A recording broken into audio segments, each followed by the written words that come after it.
Assalamualaikum warahmatullahi wabarakatuh. Salam sejahtera bagi kita semua. Yang terhormat Bapak Dr. Insinyur Makmur Salahuddin, izinkan kami untuk kelompok 10 untuk mempresentasikan tugas kelompok keempat kami dengan anggota saya Santanu Anugrah, lalu ada Khalid Fatur Rahman, lalu ada Arya Arfan dan Novel Rehan. Adapun topik yang kita bawakan pada malam hari ini adalah analisis kecelakaan konstruksi pada uji coba kereta cepat Jakarta-Bandung dengan identifikasi akar penyebab dan rekomendasi mitigasi keselamatan. Next.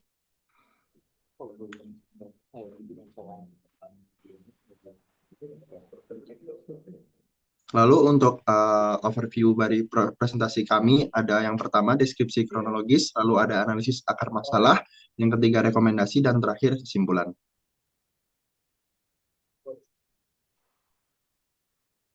Baik, kita masuk ke bagian pertama yakni deskripsi kronologis. Yang mana yang pertama ini adalah berita atau insiden secara lengkap dari KCJB, yang mana di sini mencakup beberapa informasi yang nantinya diringkas pada slide berikutnya. Mungkin next.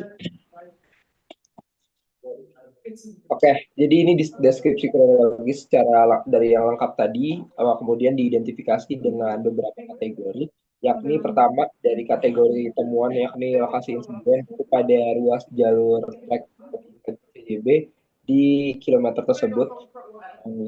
Tepatnya itu ada di bagian berikut. Terus untuk yang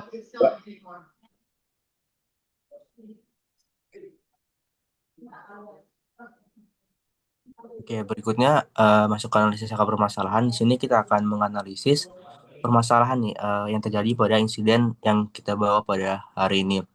Jadi sesuai dengan yang sudah teman saya jelaskan sebelumnya, bahwa tahapan awal menunjukkan bahwa kecelakaan ini diduga oleh kelalaian penerapan ketiga. Oke, oleh karena itu sini ada 3 faktor utama yang akan dianalisis. Yang pertama ada teknis dan operasional, yang kedua manusia dan perilaku, dan yang ketiga sistematik dan manajemen, di mana masing-masing faktor itu terdapat 3 poin, dan dapat kita simplifikasi bahwa insiden ini dipicu oleh kombinasi faktor teknis, perilaku manusia, dan kelemahan manajemen SMK 3 yang belum dijalankan secara optimal. Next.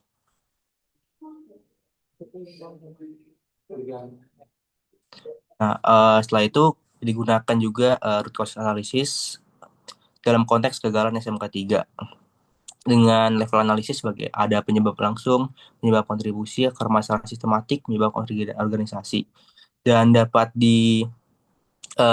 tarik kesimpulan bahwa hasil analisis menunjukkan bahwa kecelakaan tidak hanya disebabkan oleh faktor teknis langsung, tapi juga dipengaruhi oleh kelemahan kepatuhan K3, lemahnya sistem pengawasan, serta kurangnya akuntabilitas manajemen proyek. Perbaikan menyeluruh pada aspek teknis, operasional, dan manajerial menjadi kunci dalam mencegah kejadian serupa di masa depan. Next. Selanjutnya, kita membahas pada bagian rekomendasi prioritas.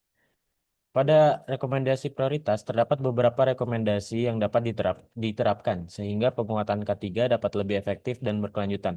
Sebagai berikut, terdapat 3 kolom. Yang pertama di sini ada pilar strategi K3, yang kedua ada rekomendasi implementasi kunci, dan yang ketiga ada target penyelesaian dan dasar regulasi. Yang dimana di sini membahas 4 poin. Yang pertama ada kepemimpinan dan akuntabilitas, yang kedua ada pengawasan dan kepatuhan, yang ketiga ada teknologi mitigasi resiko, dan yang terakhir ada penegakan sanksi. Next.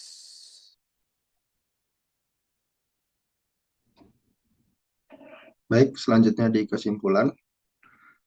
Insiden kecelakaan kerja fatal pada kereta KCJB di Padalarang 18 Desember 2022 mengungkapkan kegagalan sistemik yang mendalam dalam tata kelola keselamatan dan kesehatan kerja. Insiden ini mengakibatkan 2 orang korban jiwa dan 4 korban luka. Bukanlah peristiwa tunggal yang terisolasi, melainkan puncak dari rantai kegagalan yang dimulai dari level kebijakan hingga eksekusi di lapangan. Analisis komprehensif menunjukkan bahwa akar masalahnya terletak pada 3 level, yaitu kegagalan teknis, kegagalan faktor manusia, serta kegagalan sistemik. Untuk mencegah terulangnya terjadi tragedi serupa, diperlukan perbaikan mendasar yang berfokus pada penguatan akuntabilitas manajemen, peningkatan disiplin operasional, dan pemanfaatan teknologi. Penerapan K3 tidak hanya menjadi formalitas, tetapi harus diintegrasikan secara menyeluruh ke dalam budaya dan sistem kerja. Implementasi rekomendasi strategis meliputi kepemimpinan berbasis KPI, pengawasan ketat, teknologi mitigasi risiko, dan penegakan sanksi memerlukan komitmen kuat dari tingkat direksi hingga lapangan untuk memastikan keselamatan manusia sebagai nilai tertinggi dalam setiap operasi proyek. Sekian presentasi dari kami, kurang lebihnya mohon maaf. Terima kasih. Wassalamualaikum warahmatullahi wabarakatuh.